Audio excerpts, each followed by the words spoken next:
This channel does not promote any violent, harmful, or illegal activities. All content provided by this channel is meant for an educational purpose only.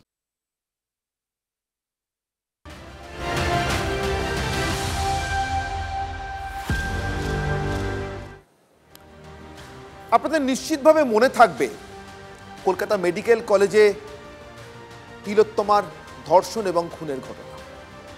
সেই ধর্ষণ এবং খুনের পর গোটা রাজ্য জুড়ে, দেশ জুড়ে, দেশের বাইরে প্রবাসী ভারতীয় সমাজে আন্তর্জাতিক মহলে আওয়াজ উঠেছিল এই ভয়ঙ্কর অপরাধের বিচার চাই। কিন্তু বিচার তো পরে, আগে তো তদন্ত।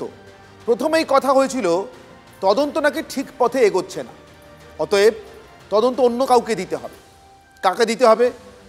কলকাতা হাইকোর্টের নির্দেশ অনুযায়ী তদন্ত গেল সিবিআই এর হাতে।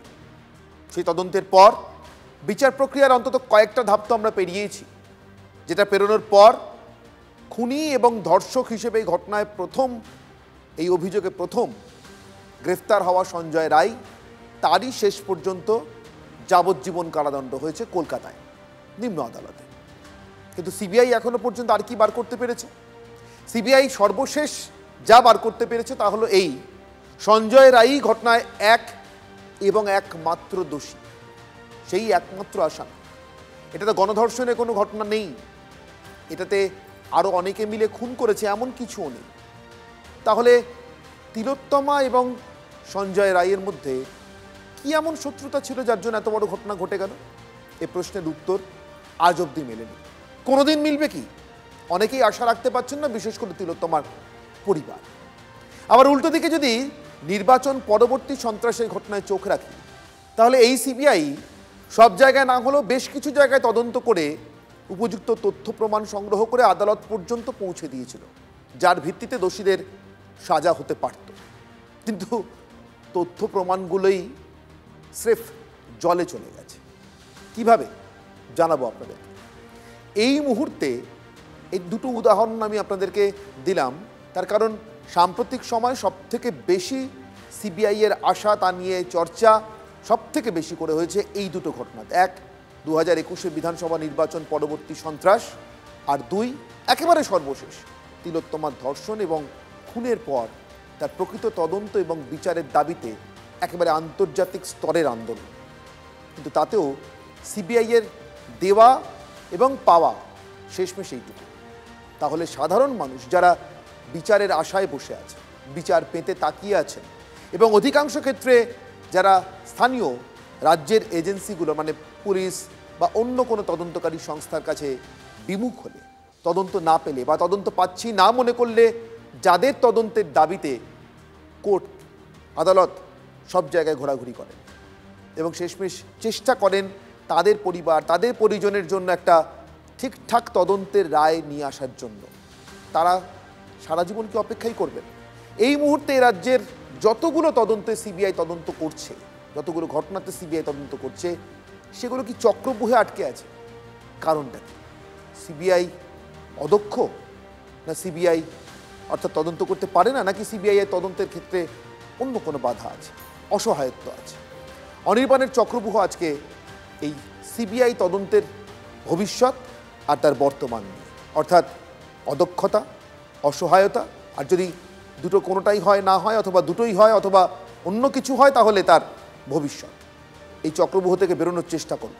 আমার সঙ্গে যারা আছেন তাদের সঙ্গে আপনাদের পরিচয় করাবো, কিন্তু সবার আগে আজকের চক্রব্যূহে যাওয়ার আগে সাম্প্রতিক পরিপ্রেক্ষিত আজকের বিশেষ প্রতিবেদন। পুলিশ 5 দিনে যেটা করেছিল সিবিআই সেটাতেই তকমা লাগিয়েছে। নিম্ন আদালতে তিলোত্তমা খুনি সঞ্জয়ের সাজা ঘোষণার দিনই অভিযোগ উঠেছিল। অন্য কেউ নন, তিলোত্তমার মা নিজেই সোজা সাপটা বলে দিয়েছিলেন তিলোত্তমার ধর্ষণ খুনের তদন্তে সিবিআই কতটুকু করতে পেরেছে। তদন্ত এগোতে যারা অনেক বেশি সূত্র দিতে পারতেন, সেই তিলোত্তমার পরিবারের সঙ্গে সিবিআই কার্যত কোনো যোগাযোগই রাখেনি। সিবিআই আমাদের সঙ্গে কখনো কোনো যোগাযোগ করে না। আগে একটু ফোন করলে ধরতো, এখন তাও ধরে না। স্বভাবতই সিবিআই তদন্ত করেছে কিনা তা নিয়ে সন্দেহ তৈরি হয় তিলোত্তমার অভিভাবকদের মনে। তারিখ আর তারিখে মূল্যবান 6টা মাস পেরিয়ে যাওয়ার পর কার্যত নতুন কিছু না দিয়ে তিলোত্তমা মামলা ফের সুপ্রিম কোর্ট থেকে ফিরেছে কলকাতা হাইকোর্টে। সে তো গেল বিচারের কথা, কিন্তু তদন্ত, সেখানে তো কলকাতা পুলিশের নির্ণয় ছাড়া সিবিআই তো আর কিছুই করলো না। এখনো ইনভেস্টিগেশন পুরোপুরি খোলা রয়েছে। ওই একজনের যার সঞ্জয় রায়ের যে চার্জশিট দিয়ে যার কনভিকশন হয়েছে ওখানেই শেষ হয়ে যায়নি, বাকি জায়গাটা ওরা তদন্ত করে দেখছেন। তিলোত্তমা মামলায় যখন সিবিআই এর দক্ষতা এবং উদ্দেশ্য নিয়ে প্রশ্ন, তখন ভোট পরবর্তী সন্ত্রাসের মামলায় সিবিআই কার্যত অসহায় দর্শক। সত্যি সত্যি গা ঘামিয়ে তদন্ত করে তথ্য প্রমাণ সংগ্রহ করে আদালতে জমা করার পর বিচারের জন্য পেশ করা সেই নথিও তো সিফ চলে গেছে।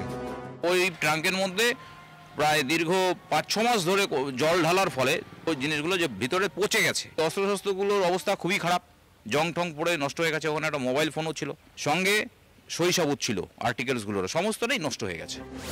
সিবিআই না পারার তালিকাটা দীর্ঘ। নেতাই, নন্দীগ্রাম, সারদা থেকে বকটুই, তিলোত্তমা, মাঝে চাকরি, কয়লা এবং গরু পাচারের মতো হেভিওয়েট অভিযুক্তদের নাম জড়িয়ে যাওয়া মামলাও আছে। এককালে সিবিআই তদন্তের দাবিতে এবেলা ওবেলা আদালতে ছোটা আইনজীবী তাই সিবিআই আজ আর ভরসা রাখেন না। টিচবাড়ি ফটো প্রথম থেকে যখন একবার ছবিটা তোলার জন্য করে, তারপর বাকি আর কিছু করে না। আই ট্রায়াল শেষ নয়। সিবিআই দিয়ে তো কোনো কিছু উপকার হয়নি। It is not a prime agency. আমি বলছি তো, কালীঘাটের সাব ইন্সপেক্টরও ওদের চেয়ে ভালো ইনভেস্টিগেশন করতে পারবে। রাজনীতির জন্য হবে হয়তো, সিবিআই উপর রাগ দুঃখ নিয়েও এখনো ভরসা করে রেখেছেন বিজেপি বিধায়ক পার্থ চট্টোপাধ্যায়। তাকে তো অ্যারেস্ট হয়ে আজকে তো জেলে বসতে হয়েছে। জ্যোতিপ্রিয় মল্লিককে তো জেলে যেতে হয়েছে। বিআই তো সেই কাজগুলো করেছে। রাগ হয়, দুঃখ হয়, কিন্তু ভরসাটা আছে। মানবতার বিরুদ্ধে সবচেয়ে জঘন্য অপরাধ, দেশের সম্পদ চুরি, সন্ত্রাসবাদী আক্রমণে নিরীহ মানুষের মৃত্যু। সিবিআই এর সব তদন্ত চক্রব্যূহে ঘুরে মরে। কেন? একদা দেশের প্রাইম এজেন্সি আজ অসহায়, না অদক্ষ। বিতর্ক শুরু। আজকের বিতর্কের প্রথম প্রশ্ন বা প্রধান প্রশ্ন যা দিয়ে এই প্রতিবেদন শেষ হলো, সেটাই আজকের এক এবং একমাত্র প্রশ্ন। আজকের প্রশ্ন, সিবিআই এর তদন্ত অসহায় না অদক্ষ? আমার সঙ্গে উপস্থিত যে অতিথিরা রয়েছেন তাদের সঙ্গে আপনাদের একে একে পরিচয় করে দিই। আমার সঙ্গে রয়েছেন শতরূপ ঘোষ, সিপিআইএম নেতা। আমার সঙ্গে রয়েছেন শতরূপা, রাজ্য বিজেপির মুখপাত্র। রয়েছেন অনির্বাণ বন্দ্যোপাধ্যায়, আইনজীবী এবং অনির্বাণ তৃণমূলকে সমর্থন করেন। আমার সঙ্গে রয়েছেন বিশ্বজিৎ সরকার, বেলেঘাটার অভিজিৎ সরকারের দাদা। ভুলে গেছেন হয়তো, স্বাভাবিক। সিবিআইও বোধহয় ভুলে গেছে। বিশ্বজিৎবাবু বলতে পারবেন 2021-এর নির্বাচন পরবর্তী সন্ত্রাসের প্রথম ঘটনাটি গোটা রাজ্যে যা নজরে আসে এবং গোটা পৃথিবীর নজরে আসে, একজন মানুষকে একটি বিরোধী রাজনৈতিক দল করার অপরাধে তার বাড়িতে পিটিয়ে পিটিয়ে মারা হচ্ছে, শুধু নয় তার পোষ্যগুলোকে পর্যন্ত মারা হচ্ছে। এই ভয়ঙ্কর অমানবিকতার ছবি, এই জান্তবতার ছবি দেখার পরেও আমরা 4 বছর পার করে ফেলেছি। সিবিআই এখনো পর্যন্ত কি পেরেছে, কি দিতে পেরেছে, বিশ্বজিৎবাবুর কাছ থেকে শুনবো। কিন্তু সবার আগে আমি শতরূপা আপনার কাছ থেকে শুরু করবো। এমনটা নয় যে সিবিআই কেন্দ্রীয় সরকারের অধীনে একটা তদন্তকারী সংস্থা। কারণটা এইটাই, ঠিক যেভাবে 2011, 12, 13, 14 সালে কল্যাণবাবুদের প্রশ্নগুলোর সম্মুখীন হতে হতো শতরূপা, তার কারণ কল্যাণ বন্দ্যোপাধ্যায়রা তার আগে নন্দীগ্রাম, নেতাই, রিজওয়ানুর রহমান হাজারো মামলাতে সিবিআই তদন্তের নির্দেশ নিয়ে এসেছিলেন, মানে আদায় করে এনেছিলেন। তারপরে কল্যাণবাবুদের জবাব দেওয়ার সময় ছিল, কি হলো, কি হয়েছে। ঠিক সেই কায়দাতেই সবগুলো ঘটনাতে না হলেও আপনারাও বেশ কিছু ঘটনায় এই রাজ্যে সিবিআই তদন্তের নির্দেশ আদায় করে এনেছেন, আদালতে আইনি পথে লড়ে। তাই জিজ্ঞাসা করছি, কি হলো? অনির্বাণ, সবচেয়ে আগে আমার মনে হয় আমার অসংখ্য বারের মতন এবারও একেবারে ক্ল্যারিফাই করে দেওয়া উচিত যে সিবিআই স্পোক্সপারসন আমি নই। ভারতীয় জনতা পার্টির স্পোক্সপারসন হিসেবে আমি এইটুকু বলতে পারি যে সত্যি সত্যি যেখানে যেখানে আমাদের সাধারণ মানুষের মনে হচ্ছে যে সিবিআই সেভাবে কাজ করে উঠতে পারেনি, আমার সেটা জাস্টিফাই করার জায়গা নেই। তার কারণ হচ্ছে সত্যি সত্যি আমরাও দেখেছি যে যেখানে যেখানে হয়তো আমরা সাধারণ মানুষ হিসেবে আমরা হয়তো মনে করছি যে অমুককে কেন কোয়েশ্চেনিং করা হলো না, এই এভিডেন্সটা তো নিলেই পারতো, সিরিয়াসলি তুমি যেটা বললে বিশ্বজিতের সঙ্গে একটু আগে কথা হচ্ছিল, আমরা এক মুহূর্তের জন্য ভুলিনি সেই ভিডিওটা, যে অভিজিৎ একদম শেষ মুহূর্তে যে লাইভ করে বলছে ওরা আসছে আমায় মারতে, এবং তারপরেও এখনও তাকে কোর্টে তার অসুস্থ মাকে নিয়ে যেতে হচ্ছে, আমরা এগুলো ভুলিনি। কিন্তু অ্যাট দ্য সেম টাইম আমরাও ভাবছি যে কেন সিবিআই যেটা এত তাড়াহুড়ো করে তৎপর হয়ে শুরু হয়, মাঝখানে কোথায় কিরকম একটা ফিজল আউট হয়ে যায়। তো এখানে অবভিয়াসলি আমি যদি আরজি করের ঘটনা বলি, এটা নিয়ে এটা নিয়ে অনেকবারই কথা হচ্ছে। দেখো, এটা কোর্টের নির্দেশে সিবিআই ঢুকেছে। পোস্টপোল ভায়োলেন্সের সময়ও তোমার মনে থাকবে যে Trinamool was in complete denial. Trinamool বলছে না, কোথায় পোস্টপোল ভায়োলেন্স হয়নি, হাইকোর্টকে বলতে হলো যে অফকোর্স পোস্টপোল ভায়োলেন্স হয়েছে, সিবিআইয়ের এনকোয়ারি। তো এখানে একটাই জিনিস যে বোথ টাইমস হাইকোর্ট যেটা নির্দেশ দিয়েছিল সিবিআইকে, যে রাজ্য পুলিশ, রাজ্য সরকার ফুল ফ্লেজেড তাকে হেল্প করবে। সিবিআই তো আর ম্যান্ড্রেক নয়, সিবিআই ম্যাজিশিয়ান নয় যে উড়ে এসে জুড়ে বসে সঙ্গে সঙ্গে একেবারে সব কিছু জিগসা পাজেলের মতন সামনে পেয়ে যাবে। হ্যাঁ, ডেফিনেটলি আমি যেটা প্রথমেই বললাম, যেগুলো সামনে আছে সেগুলো উচিত ছিল। যেমন সেদিনকার যে 4 জন বন্ধু মিলে ওরা সুইগিতে, আরজি করে ঘটনা বলছি, সুইগি থেকে খাবার আনিয়ে খাচ্ছিল, তাদের প্রশ্ন করা হয়নি। কিন্তু আমি অ্যাট দ্য সেম টাইমও বলবো যে আজকে সিবিআইয়ের দরকার কেন হচ্ছে। সবচেয়ে বড় চ্যাম্পিয়ন ছিল সিবিআইয়ের আমার মনে আছে মুখ্যমন্ত্রী নিজে, সেই সময় উনি অপোজিশনে ছিলেন। মমতা ব্যানার্জি সিপিএমকে হাঁটানোর জন্য সিবিআই সিবিআই সিবিআই করে করে একেবারে গলা ব্যথা করে দিলেন, আমাদের কানের পোকা বের করে দিয়েছিল। কিন্তু সেই সিবিআইকে বেসিক একটা হেল্প করতে পারছে না এই রাজ্য সরকার, কারণ তারা এতটাই ব্যস্ত নিজেরটা নিজে ঢাকবে বলে। আজকে ফরেন্সিক এভিডেন্সকে লোপাট করবে বলে তোমার মনে থাকবে অনির্বাণ কি হারে ওরা 14 তারিখে সমস্ত কিছু ভাঙচুর করে যাতে কোথাও কোনো এভিডেন্স না পাওয়া যায়। আমি পাল্টা জাস্ট একটা উত্তর মানে প্রশ্ন করতে চাইছি, তুমি পারলে এদের আর যারা বাকি আছে তাদের একটু জিজ্ঞেস করো যে সিবিআইকে সত্যি সত্যি ডাকার দরকার কি হতো।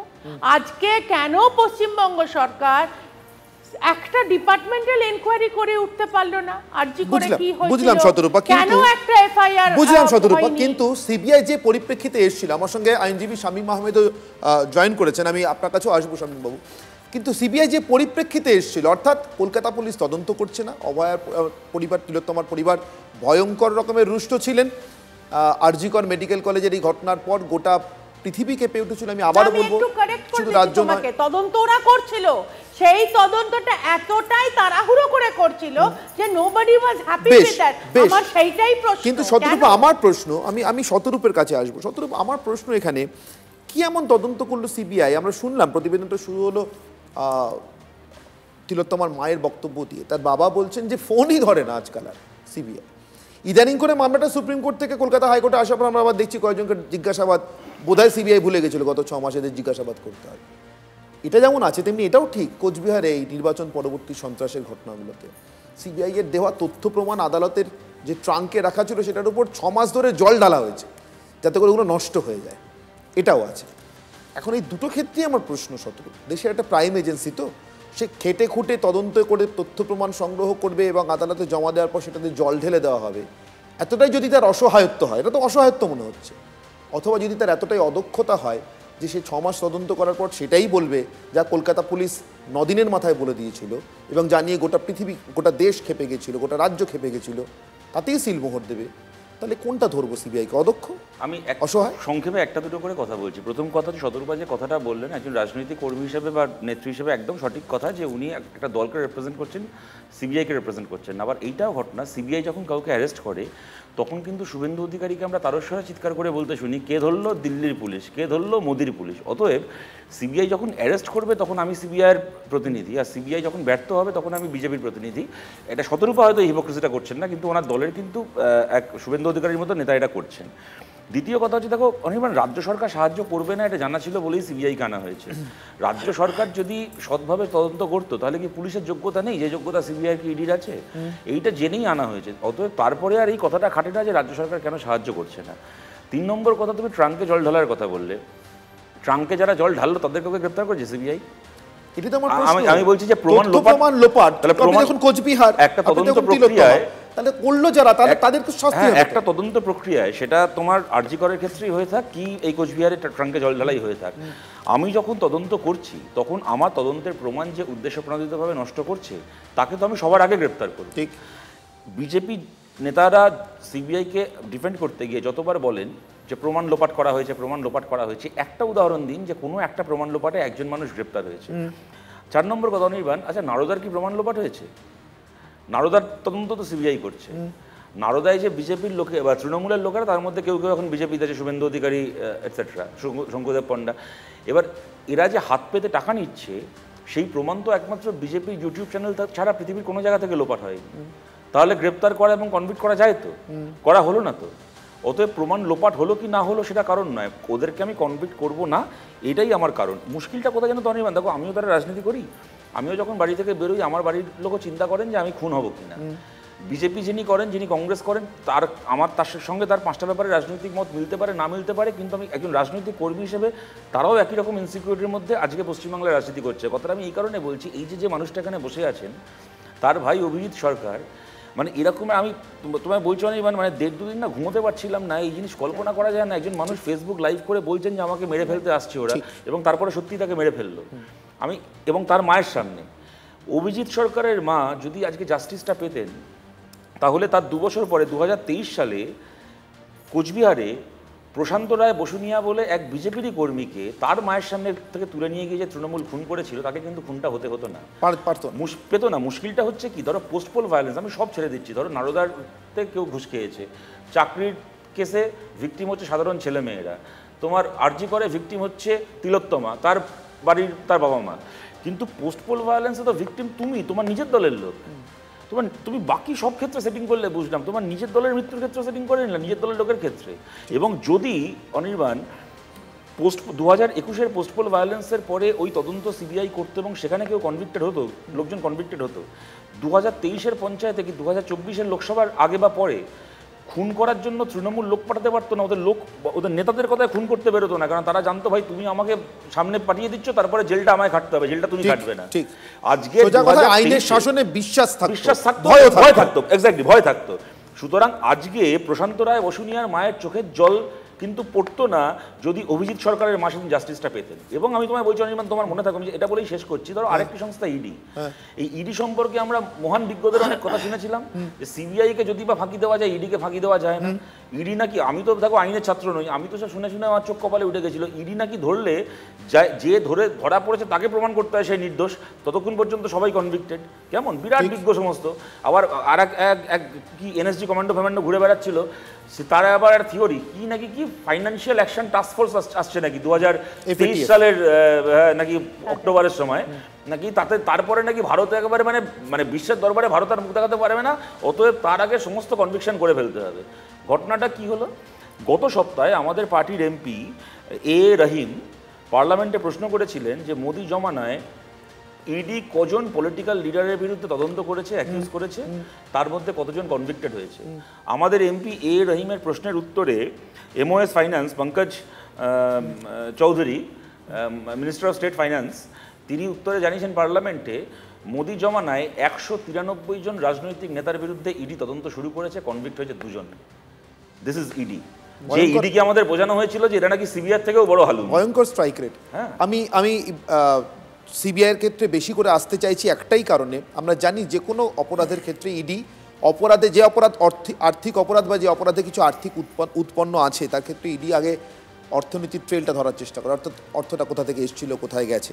কিন্তু মূল অপরাধটা, অর্থাৎ কেউ গরু পাচার করেছে তার টাকাটা কোথায় গেছে এটা ইডি খোঁজে, কিন্তু পাচারটা কারা কারা করলো, কিভাবে করলো সেটা তো সিবিআই খোঁজে।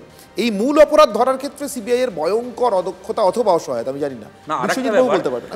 আমি এটা তুমি যেটা বলে না, নিশ্চয়ই ক্রাইমটা সিবিআই তদন্ত করে, কিন্তু ইডি আমার বাড়ি থেকে টাকা বাজেয়াপ্ত করলো, আমি সেটাকে জাস্টিফাই করতে পারলাম না, তাহলে তো আমি কনভিক্টেড।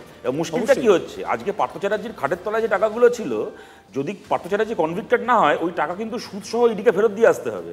মানে এরপরে লোকে খাটের তলায় না বাড়িতে চেয়ারের তলায়, খাটের তলায় টাকা থাকলে তাও পার্থ সুদটা কমাতে পারতো না, ইডির জন্য তো আবার সুদ সহ টাকাটা পাবে পার্থ। বিশ্বজিৎ বাবু, আপনার কি মনে হয়েছে এই 4 বছর ধরে সিবিআই এর তদন্তের টানাপোড়েন তো আপনার পরিবারকেও ভোগ করতে হয়েছে?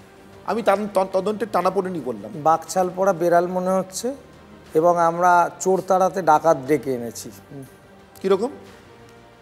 সিবিআই কোর্টে না হাজির হয়ে শিয়ালদা কোর্ট থেকে একের পর এক 6 জনকে বেল করিয়ে দিল এই খুনের আসামি। সেটা নিয়ে যখন আমরা হাইকোর্টে গেলাম, মহামান্য বিচারক সেই বেলগুলোকে রিজেক্ট করে দিল এবং আমরা এই শিয়ালদা কোর্ট থেকে মামলা হস্তান্তর করে ব্যাংশাল কোর্টে নিয়ে গেলাম। যেহেতু এখানে এলাকাটা পরেশ পালের বেলেঘাটা অঞ্চলের মধ্যেই পড়ছে শিয়ালদা কোর্ট, বিভিন্নবার আমাদের হুমকি, জুতো ছুঁড়ে মারা, শিয়ালদা কোর্টে একের পর এক যেগুলো আমরা হাইকোর্টে বললাম, এবং মামলা চলে গেল ব্যাংশাল কোর্টে। ব্যাংশাল কোর্টে যাওয়ার পরে দেখুন আমাদের ডে টু ডে হিয়ারিং ফেলে দিল, প্রত্যেক দিনের হিয়ারিং, যাতে আমরা বিচারটা পাই। শুধু তাই নয়, যে আসামিগুলোকে হাইকোর্ট বেল রিজেক্ট করে দিয়েছিল, সিবিআইকে অ্যারেস্ট করতে বলেছিল, সিবিআই অ্যারেস্ট করলো না। প্রথমে তো সিবিআই না গিয়ে, সিবিআই কোর্টে প্রেজেন্ট না হয়ে বেল করিয়ে দিল, ঠিক।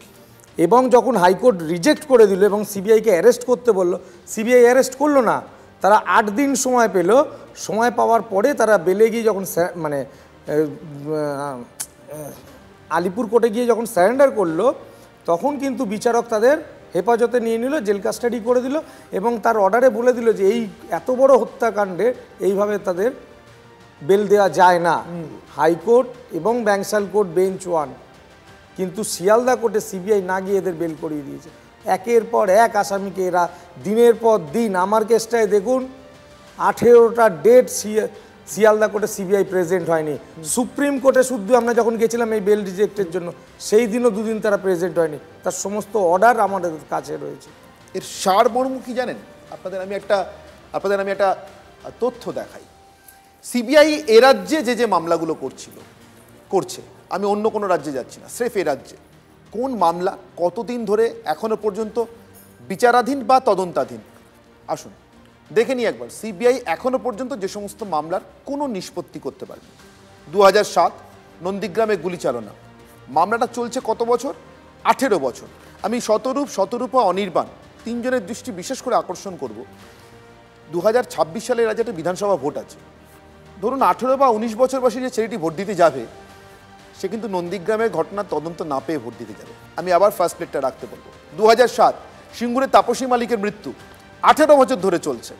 রিজওয়ানুর হত্যাকাণ্ডের মামলা বা রিজওয়ানুর অস্বাভাবিক মৃত্যুর মামলা 18 বছর ধরে চলছে। এরপরে 18 বছর ধরে চলছে মামলা। পরের পরিসংখ্যান, জ্ঞানেশ্বরী এক্সপ্রেস বিপর্যয়, ভয়ঙ্কর অপরাধ মানবতার বিরুদ্ধে, নিরীহ ট্রেন যাত্রী তারা প্রাণ হারিয়েছিলেন যারা কোনো দলের মধ্যে পড়েন না। 2010 15 বছর ধরে মামলা চলছে। নেতাই গণহত্যা 2011 ঘটনা 14 বছর ধরে চলছে। যদি ধরে নিই সিপিএমের লোকেরা মারেনি, যদি ধরে নিই কেউ তো মেরেছিল, আকাশ থেকে এসে তো কেউ গুলি চালিয়ে মেরে দিয়ে চলে যায়নি। মানুষগুলোকে মারলো কে আজ অব্দি আমরা জানতে পারলাম না। মদন তামাং হত্যা মামলা 14 বছর ধরে চলছে, 2011 সালের মামলা। খুব সাম্প্রতিক সময়ে 1-2জনকে ভিন রাজ্য থেকে গ্রেফতার করা হয়েছে, কিন্তু বড় কোনো ব্রেক থ্রু নেই। মূল অভিযুক্ত নাকি দেশের বাইরে পালিয়ে গেছে। সারদাকাণ্ডে 46টা এফআইআর হয় 2014 সালে, 11 বছর ধরে মামলা চলছে। হতদরিদ্র, আপনার আমার বাড়িতে ভোরবেলা শীতের দিনে সকালবেলা যখন আমরা কনকনে ঠান্ডা জলটা ছুঁতে ভয় পাই, তখন এসে যিনি আমাদের আগের রাতের এঁটোখাটা বাসনগুলো মেজে দিয়ে যান, আপনাকে আমাকে একটু সাহায্য করেন দিনের কাজ এগিয়ে দিতে, সেই মানুষগুলোর সর্বস্ব হরণ করা যে লোকগুলো, তাদের আমরা আজও জানতে পারলাম না কারা ছিল। সিবিআই-এর অদক্ষতা না অসহায়ত্ব জানি না। মোটামুটি এই ছিল পরিসংখ্যান। এছাড়া আরও অনেক মামলা রয়েছে, বক 2 এর মামলা রয়েছে। আপনারা তো জানেন তিলোত্তমার মামলা নিয়ে আমরা কথা শুরু করেছি। আমি অনির্বাণ আপনার কাছে আসবো। একটা কথা অনির্বাণ, রাজনীতির তর্কে পড়লে নিশ্চিতভাবে কল্যাণ বন্দ্যোপাধ্যায় আজকে যা বলছেন 2007 সালে মনে করতেন না, তাহলে কি মামলাটা করতেন? তাপসী মালিক, নন্দীগ্রাম নেতা, এরা মামলাটা সুখেন্দু শেখর রায় করেছিলেন। আমি এটার মধ্যে ঢুকছি না, কিন্তু অনির্বাণী প্রত্যেকটা ক্ষেত্রে নো ওয়ান কিল জেসিকা তো আমরা বলতে পারি না। মানুষগুলো তো কেউ মেরেছে, সেই খুনিদেরকে ধরা যায়নি। খুনিদের রাজনৈতিক পরিচয় নিয়ে আকচাকচিত হয়েছে, তাই জন্য কলকাতা পুলিশের থেকে সিবিআইতে গেছে, তদন্ত নিয়ে রয়েছে। কিন্তু ঘটনাগুলো তো ঘটেছে অনির্বাণ। একটা সভ্য দেশে 18 বছর বয়সে একজন নাগরিক ভোট দিতে যাবেন সামনের বছর, বা 19 বছর বয়সে, আপনি ভাবুন তিনি 18 বছর আগে ঘটে যাওয়া ওই ঘটনাগুলোর বিচার না পাওয়া অবস্থাতে ভোট দিতে যাবেন, কি বুঝে যাবেন অনির্বাণ? ঠিক, আপনি 18 বছর বলছেন, গতকালই হয়েছে আসামে 29 বছর আগে একজন আইপিএস অফিসার এবং তার দেহরক্ষী ইত্যাদি যারা ছিলেন, যারা খুন হয়েছিলেন, তাদেরকে কে খুন করেছিলেন সিবিআই 29 বছর ধরে কাউকে ধরতে পারেনি এবং কোর্ট সবাইকে খালাস করে দিয়েছে। এটা 29 বছর, অর্থাৎ তার যিনি ধরে নিলাম তার সেই সময় যিনি সন্তান ছিলেন, আমি জানি না কত যদি থেকে থাকেন, তার হয়তো আজকে ওরকমই মোটামুটি 30-35 বছর, ধরুন অনেকটা আমাদের কাছাকাছি বয়স, তিনি কিন্তু জানলেন না যে তার বাবাকে ঠিক কারা খুন করেছিলেন। এটা হচ্ছে সিবিআই। আচ্ছা ধরুন আইপিএস অফিসার ছেড়ে দিন, 28 বছর ধরে বাবরি মসজিদ দিনের আলোয় ধ্বংস হয়েছিল, দিনের আলোয়, কোনো রাতের অন্ধকারে কেউ টুক করে ভেঙে দিয়ে আসেনি। একটি 500 বছর পুরনো সৌধ দিনের আলোয় ভাঙলো। 28 বছর ধরে মামলা ইত্যাদি চলার পর সবাই বেকসুর খালাস হয়ে গেলেন, সিবিআই কোনো অ্যাপিল অবধি করেনি। সিবিআই তো বিজেপির রাজনৈতিক শাখা, অন্তত খাতায় কলমে নয়। বাবরি মসজিদ নাকি সেটা বিতর্কিত স্ট্রাকচার ইত্যাদি এইসব তর্ক বিজেপি করতে পারে, আরএসএস করতে পারে, সিবিআই তো করার কথা নয়। সে একটি মামলা লোয়ার কোর্টে প্র্যাকটিক্যালি হেরে গেল, তার তো উচিত ছিল আপার কোর্টে অ্যাপিলে যাওয়া। বফরস মামলা নিয়ে ঘটছে একই যে কোনো মামলায় দেখুন তদন্তকারী সংস্থা, সবথেকে দুটো হাই প্রোফাইল মামলা, আমি যে জন্য বললাম বফরস দীর্ঘদিন আলোচিত, তার মূল অপরাধী নাকি দেশে এসেছেন, থেকেছেন, খেয়েছেন, ঘুরে চলে গেছেন, সিবিআই তাকে ডেকে জিজ্ঞাসাবাদ করে। ঠিক। তো একইভাবে দেখুন বিভিন্ন মামলায় তাদের অদক্ষতা নাকি অসহায়তা, এই প্রশ্নের উত্তর খুঁজতে গেলে মামলা টু মামলা বিচার করাটা আমার মনে হয় বাঞ্ছনীয়। তিলোত্তমা কাণ্ডের ক্ষেত্রে দেখুন সিবিআইয়ের আমি কোনোভাবেই রাজনৈতিক প্রশ্নে তো পক্ষে নই, মানে ভীষণভাবে বিপক্ষে হওয়া সত্ত্বেও একটা কথা বলছি, সদরুপাদি একটু আগে যে 4 জনের কথা বলছিলেন জিজ্ঞাসাবাদ ইত্যাদি, তথ্য ভুল হওয়াটা উচিত নয়, তারা জিজ্ঞাসাবাদ করা হয়েছে তাদেরকে, সিবিআই করেছে, এটা আমি মানে সিবিআইয়ের পক্ষে বিপক্ষে বলে বলছি না, ফ্যাক্ট ইজ ফ্যাক্ট, তাদেরকে জিজ্ঞাসাবাদ করেছে। এমনকি যে ছেলেটি খাবার ডেলিভার করতে এসেছিল তাকেও জিজ্ঞাসাবাদ করা হয়েছে। It is all in the chargesheet and everything. সুতরাং সিবিআই ঠিক করেছে না ভুল করেছে এটা বিচার করতে গেলে মিথ্যে তথ্য দিয়ে তাদেরকে গ্লোরিফাই করারও দরকার নেই, তাদেরকে ডিমানাইজ করারও দরকার নেই। প্রপার তথ্য দিয়ে আমরা দেখতে পাচ্ছি 4 দিনে কলকাতা পুলিশ যেটুকু তদন্ত করেছিল, পরবর্তী 8 মাসে সিবিআই মোরাললে সেটুকুই করেছে, এক্সট্রা প্রায় কিছুই করেনি। আদালত জিজ্ঞাসা করেছে এখন আপনারা কি করছেন, এটা হাইকোর্টে এখন যখন মামলা চলছে, তারা বহু প্রশ্নের মুখোমুখি হচ্ছেন, তারা তাদের মতো উত্তর দেবেন, that is not my concern. But politically handled হওয়ার প্রশ্নে রাজ্য পুলিশ, আমাদের রাজ্যের পুলিশ বা যে কোনো রাজ্যের পুলিশ, তাদেরকে যদি পুলিশ মন্ত্রীর আওতাধীন, অতএব তারা ব্যর্থ হলে বা ব্যর্থ হওয়ার অভিযোগ উঠলে যদি পুলিশ মন্ত্রীর পদত্যাগের দাবি ওঠে, যেটা সদরুপাদিরা নবান্ন অভিযান ইত্যাদি করেছিলেন, তাহলে যে সিবিআই প্রাইম মিনিস্টার্স অফিসের অধীন অর্থাৎ প্রধানমন্ত্রীর অধীন, তারা ব্যর্থ হলে কেন প্রধানমন্ত্রীর পদত্যাগের দাবি উঠবে না? সে বেলায় আমি সিবিআইয়ের মুখপাত্র নই এটা বলে পাশ কাটালে তো হবে না। আপনি তৃণমূল কংগ্রেসের কোনো মুখপাত্রকে অ্যালাউ করেন যে আমি পুলিশের মুখপাত্র নই, অতএব তারা যা করছে করুক, আমি কিছু বলবো না? সেইটা যদি তাদের না অ্যালাউ করা হয়, বিজেপিকে কেন অ্যালাউ করা? আমি সদরুপার কাছ থেকে উত্তর নেবো, কিন্তু একটা বিরতির সময় আছে, বিরতির পর। এবং শামীম আহমেদ, আমি যে প্রশ্নটা করেছিলাম, প্রত্যেকটা মামলায় কি নো ওয়ান কিল জেসিকা হবে? অর্থাৎ মানুষ জানতে পারবেন না ঘটনাগুলো কারা ঘটিয়ে গেল, অপরাধগুলো কারা করলো। একটা ছোট্ট বিরতির পর ফিরছি, তার সঙ্গে থাকবে কিছু ভয়ঙ্কর সাক্ষ্য আজকের দিনে দাঁড়িয়ে, যারা ভুক্তভোগী, যারা ওই খুনগুলো হতে দেখেছেন, নিজের পরিবারের অত্যন্ত ঘনিষ্ঠ মানুষকে, তাদের জবানি কেমন চলছে মামলা। 18 বছর 14 বছর, মানে আপনি ধরে নিন একটা 4টে বিধানসভা 4টে লোকসভার মেয়াদ প্রায়, অথবা 3টে বিধানসভা 3টে লোকসভার মেয়াদ প্রায়, 3বার করে এর মধ্যে জনপ্রতিনিধিরা নির্বাচিত হয়ে এসছেন বা 4বার করে, কিন্তু বিচার পাননি মানুষ।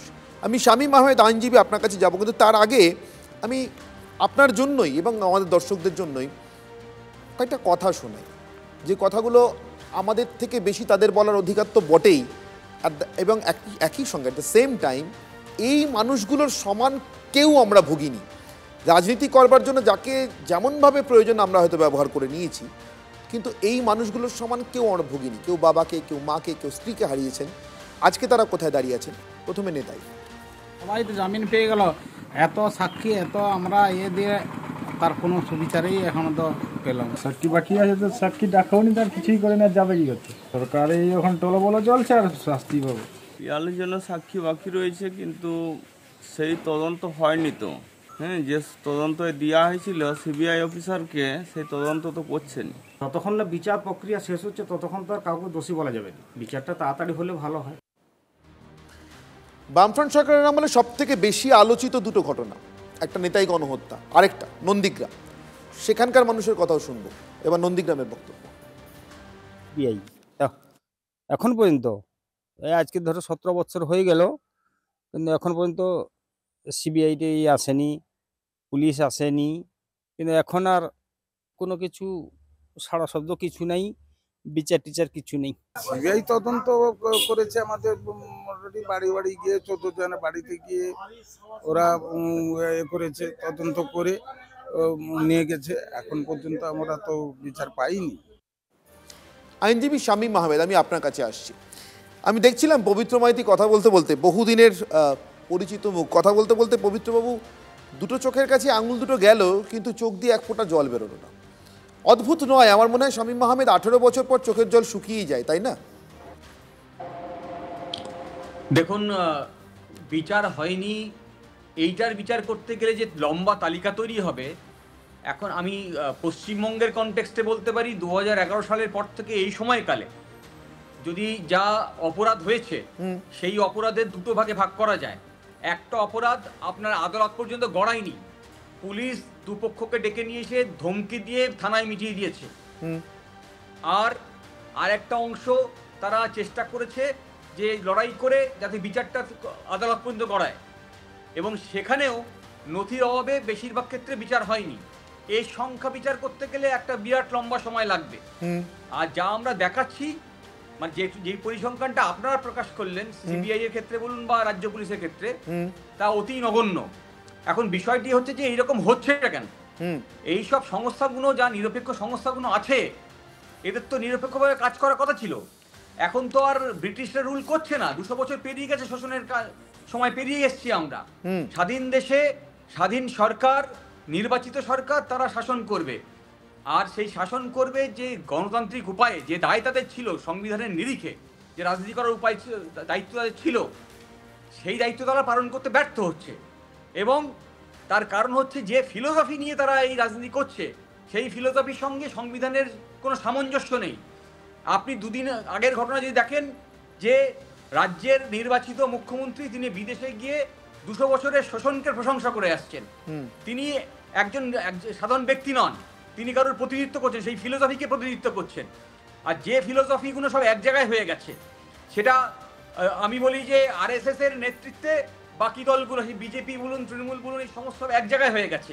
আর তারা এই যে নিরপেক্ষ সংস্থাগুলোকে, এগুলোকে কাজ করতে দিচ্ছে না। যখন নিরপেক্ষ সংস্থাগুলোকে কাজ করতে দেয় না, তখন আদালতের ভূমিকা খুব গুরুত্বপূর্ণ, কারণ সেটাই আমাদের কাছে লাস্ট রিসর্ট বলতে গেলে। এখন আদালত যদি প্রোঅ্যাক্টিভ রোল নেয়, আর সাধারণত আইনের চোখে রাষ্ট্র ব্যবস্থার পক্ষ থেকে যে ভার্সন আদালতের গায়ে যায়, তা সুপ্রিম কোর্টে এখনো পর্যন্ত যা নির্দেশিকা আছে তাতে ধরে নেওয়া হয় তারা সত্যি কথা বলছে। কিন্তু এখন আমাদের অভিজ্ঞতা হচ্ছে রিসেন্ট পাস্টে আদালতে এইসব নিরপেক্ষ সংস্থাগুলো মিথ্যে কথা বলছে অনথ। ফলে আদালতকে প্রোঅ্যাক্টিভ রোল নিতে হবে। যদি আদালত প্রোঅ্যাক্টিভ রোল নেয়, তবেই একমাত্র এই গণতন্ত্রকে বাঁচানো যাবে। আজকে এটা খুব দুর্ভাগ্যের সঙ্গে আমাদের আলোচনায় বসতে হচ্ছে যে 77 বছর পরও আমরা আলোচনা করছি যে কোথায় কোথায় এত ফেলিয়ার। আমি একমত আপনার সঙ্গে, যদি আদালত সঠিক রোল নেয়, আদালত যদি প্রোঅ্যাক্টিভ হয়। কিন্তু আদালত, আমি প্রোঅ্যাক্টিভ ছেড়ে দিচ্ছি, অ্যাক্টিভও যে হবে, সেটা কার জন্য, কোন স্বার্থে হচ্ছে?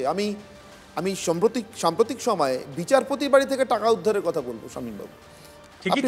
আপনি ভাবুন সেই ঘটনাতে এখনো পর্যন্ত একটি এফআইআর করা গেল না, এবং সেটাও আদালতের নির্দেশে, দেশের সর্বোচ্চ আদালতের নির্দেশে। ফলে আমার তো মনে হচ্ছে সকলেই আর চোখে সকলকে দেখছেন এখন।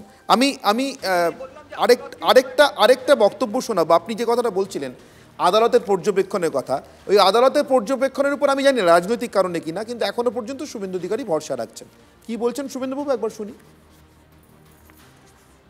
শুধু সিবিআই হলে আমার অনেক প্রশ্ন চিহ্ন ছিল, কারণ এই সিবিআই তো মমতা ব্যানার্জিকে ছেড়ে রেখেছে, এই সিবিআই তো ভাইপোকে ছেড়ে রেখেছে। সিবিআই অফিসাররাও সবাই যে একেবারে ম্যানেজ হয় না তা নয়, যেহেতু কোর্ট মনিটরিং, যেহেতু আমার হাই রিগার্ড আছে ইনভেস্টিগেটিং এজেন্সির উপরে। আমার না বারবার এই আজকে আলোচনাটা করতে গিয়ে জমালয় জীবন্ত মানুষ মনে পড়ছে।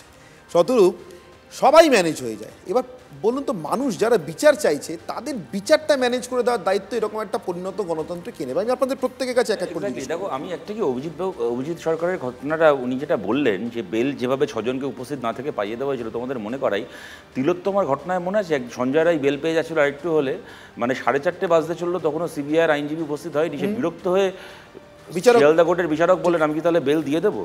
2 নম্বর কথা আমি বলছি, ধরো লালন শেখ, এত কিছুর পরে কিন্তু আলটিমেটলি লোকটার মুখ বন্ধ করিয়ে দেওয়া হলো সিবিআই কাস্টাডিতে। সিবিআইয়ের কাস্টাডিতে থাকাকালীন লালন শেখের মুখটা বন্ধ করিয়ে দেওয়া হলো, যাতে কিনা অনুব্রত মণ্ডল সহ তৃণমূলের লক স্টক অ্যান্ড ব্যারেল বেঁচে যায়। 3 নম্বর আমি তোমায় বলছি, আচ্ছা বলো তো, যখন সঞ্জয় রায় কনভিক্টেড হলো, তারপরও আদালতও বললো তদন্ত চলবে, কারণ আরও অনেক কিছু বেরোনো বাকি আছে, এবং সিবিআইও বললো যে আমাদের আরও অনেক কিছু বার করা বাকি আছে। এমতাবস্থায় মমতা বন্দ্যোপাধ্যায় উপযাচক হয়ে হায়ার কোর্টে ছুটলেন সঞ্জয় রায়ের ফাঁসি করাতে, কেননা সঞ্জয় রায়ের মুখ বন্ধ হয়ে গেলে ওনার খুব লাভ হবে, আমরা সবাই জানি কি তৃণমূলের লাভ হবে।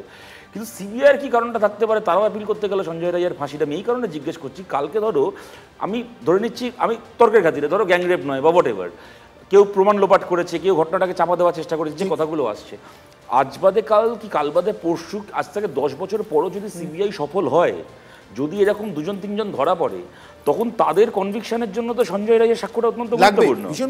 তাহলে তুমি সিবিআই তুমি কেন চাইছো ওর মুখটা বন্ধ করাতে? এইখানে আমি তোমায় বলছি অনির্বাণ, দেখো আমি এটা মানে নন্দীগ্রামে আমাদের তো আর কোনো যাওয়ার জায়গা নেই না, তুমি যে প্রশ্নটা করছো। আজকে ধরো যখন বামফ্রন্ট সরকার ছিল, মমতা বন্দ্যোপাধ্যায়ের মাথায় উকুন হলে উনি সিবিআই তদন্ত চাইতেন। তৃণমূল গভর্নমেন্ট হওয়ার পরে আমরা বহু ক্ষেত্রে সিবিআই তদন্ত চেয়েছি, কোর্টে গেছি, এটা অনস্বীকার্য। আজকে হতাশ হয়েছি, এমন তো নয় যে আমরা কখনো সিবিআইকে চাইনি। কারণটা কি? কারণ আমাদের তো আজকে পশ্চিমবাংলায় যদি কোনো ক্রাইম হয় এবং যদি পুলিশ তার তদন্ত না করে, শাস্তি না দেয়, আমরা তো ইন্টারপোলে যেতে পারবো না, স্কটল্যান্ড ইয়ার্ডে যেতে পারবো না। তা আমরা যাবোটা কোথায়? আর দোষ করলে শাস্তি পেতে হবে, এই সহজ নিয়মটা যদি শেষ হয়ে যায় একটা সমাজ থেকে, তাহলে তুমি বলো তুমি আমি কিভাবে বাঁচবো এই সমাজে? শতরূপা, এটাই আমার প্রশ্ন। সাধারণ মানুষ এই 18 বছর, 19 বছর, 14 বছরের প্রতীক্ষাগুলো, এবং কিছু কিছু ক্ষেত্রে 1-2 নয়, হাজার হাজার মানুষের প্রতীক্ষা, সারদার মতো ঘটনা, কি করবেন তা? অনির্বাণ, আমার সত্যি কিছু বলবার নেই, কিন্তু আমার এইটুকু সত্যি মনে হয় উইথ মাই কনভিকশন যে সিবিআইকে আননেসেসারি একটা বিশাল বড় ভিলেন তৈরি করা হচ্ছে। তুমি যে রেকর্ডগুলো দেখালে, আমি বলছি না সিবিআই দোষমুক্ত, আমি বলছি না সিবিআইয়ের যে ল্যাকুনাগুলো আছে, আমরাও বিজেপির তরফ থেকে যথেষ্ট চিন্তিত। ইনফ্যাক্ট লিডার অফ অপোজিশনও বললেন যে চিন্তিত তো বটেই, কিন্তু আবার শতরূপ একই কথা বললো যে কোথাও একটা তো আমরা কম্পারেটিভলি ভরসার জায়গা রাখা উচিত, আমাদের এটাই মনে হয়। কিন্তু একটা জিনিস তুমি দেখো, তুমি যে ডেটাটা দেখালে, রিজওয়ানুরের নামটা তুমি তুললে, রিজওয়ানুরের ভাই প্র্যাকটিক্যালি ওর ভাইয়ের মৃত্যুটা এনক্যাশ করে সে বহু বছর বিধায়ক ছিল। কোন দলে? তৃণমূল। আমি এখানে বিশ্বজিৎ এখানে বসে আছে অভিজিতের ক্ষেত্রে, আমি এটাই আমার সবসময় মনে হয় একদম ঠিক বিশ্বজিৎ, তুমি একদম ঠিক বলছো। মানে এটা আমি এটা আমি ভাষা হারিয়ে ফেলছি যে এইরকম ভাই, মানে এটা এইরকম ভাই হওয়া উচিত রয়েছে। এখনো তো বিজেপির পতাকা আমাদের সেই বাড়িতেই উঠছে যেখানে আমার ভাই মরে গেছে, সেই ভাইয়ের বেদির পাশেই। আমি তো আর অন্য জায়গায় আমার বিয়েটাকে ক্যাশ করতে যাইনি। শেষ প্রশ্ন, পৃথিবীতে কেউ চিরদিন ক্ষমতায় থাকে না। শতরূপা ছিলেন না, থাকেননি, শতরূপারাও থাকবেন না একদিন কেন্দ্রে। তৃণমূল কোনো না কোনো দিন পশ্চিমবঙ্গের ক্ষমতা থেকে যাবে, সেদিন আবারও তো সিবিআই এর প্রয়োজন হবে। মনে হয় না সবাই মিলে এটাকে শুধরানোর প্রয়োজন আছে? শুধরানো ইত্যাদি, সে তো গোটা সিস্টেমটাকে শুধরানোর ইত্যাদি দাবি আর চলেই, কিন্তু সেটা অন্য প্রশ্ন, সেটা কিন্তু এখানে দেখুন অবশ্যই ক্রাইম এজেন্সি, তার ইনভেস্টিগেটিং এজেন্সি, তার অনেক ক্ষমতা, তাকে আইনত যথেষ্ট ক্ষমতা দেওয়া রয়েছে। তারা কি করতে পারবে বা পারবে না, এইগুলোর মধ্যে যখন অতিরিক্ত পরিমাণে রাজনৈতিক ইন্টারেস্ট ঢুকে পড়ে, তখনই আমার ধারণা সমস্যাগুলি অনেক বেশি বাড়তে থাকে। আপনি দেখবেন যেসব মামলাগুলিতে সরাসরি দলীয় রাজনীতির যে ভেস্টেড ইন্টারেস্টের জায়গা, তার প্রকোপ তুলনায় অনেক কম, সেখানে হয়তো খুঁজে দেখলে দেখা যাবে সিবিআইয়ের সাকসেস রেট তুলনায় অনেকটাই বেশি। স্পেসিফিক এক্সাম্পল এক্ষুনি হাতের কাছে হয়তো আমারও নেই, আপনারা খুঁজলে দেখতে পারেন। রাজনৈতিক ইনভলভমেন্ট প্রায় নেই, যত মামলা খুঁজে বার করবেন দেখবেন তাদের মোটামুটি তারা কনভিকশন। দ্বিতীয়ত রাজনৈতিক ইনভলভমেন্টের প্রশ্নে আমাদের রাজ্যে, আমাদের দেশে, আমাদের দেশে তো law and order state subject, সদরূপ বললে সাধারণভাবে সিবিআই বা রাজ্য সরকার নাকি ফাঁসি করতে গেছিল, সেই মামলা যেটা ভুলে যাচ্ছে। সময় একদম শেষ। আমি আজকে আমার কথা দাবি করেছিলেন ফাঁসি চাই সঞ্জয়, আমার সময় একদম শেষ। আমার কথা বলে শেষ করবো না। আমি অনির্বাণ একটা উদাহরণ দিয়েছেন, যে সমস্ত মামলায় রাজনৈতিক ইনভলভমেন্ট কম, সেখানে সিবিআই এর সাকসেস রেট বেশি। আমি এখনই নূপুর তলোয়ার, রাজেশ তলোয়ারের কথা বলতে পারি, কিন্তু আমি সেটাও বলছি না। আমি বলছি উল্টো উদাহরণ, একটা উল্টো উদাহরণ। সিবিআই এর সাকসেস রেট কম থাকলেও রাজনীতির খুব সুবিধা হয়। কেমন জানেন? আমি আজ তিলোত্তমার মায়ের একটি বক্তব্য দিয়ে শেষ করব, ফিরবো না। আমি আপনাদের বোঝার জন্য, আপনাদের ভাবার জন্য এই বক্তব্যটা রেখে যাচ্ছি, যা তিনি সোমনাথ দে সম্পর্কে বলেছেন। ঠিক নতুন যে পুরসভার চেয়ারম্যান হলেন, একটা মাঠ বিক্রি আটকানোর জন্য, তার পোস্টিংটা কেমন দেখুন তো, কোনো যোগাযোগ খুঁজে পান কি না রাজনীতি আর সিবিআই এর সঙ্গে? আমাদের পানিহাটির যারা আমার মেয়ের দেহ দ্রুত দাহ করার জন্য অভিযুক্ত, তারাও মুখ্যমন্ত্রী নির্দেশেই কাজটা করেছে, এবং তার জন্যই আজকে প্রাইজ পোস্টিং আমাদের সেই যারা যুক্ত ছিল, সোমনাথ দে 17 নম্বর ওয়ার্ডের কাউন্সিলর, তাকে প্রাইজ পোস্টিং হিসাবে পানিহাটির মিউনিসিপ্যালিটির চেয়ারম্যান করা হয়েছে।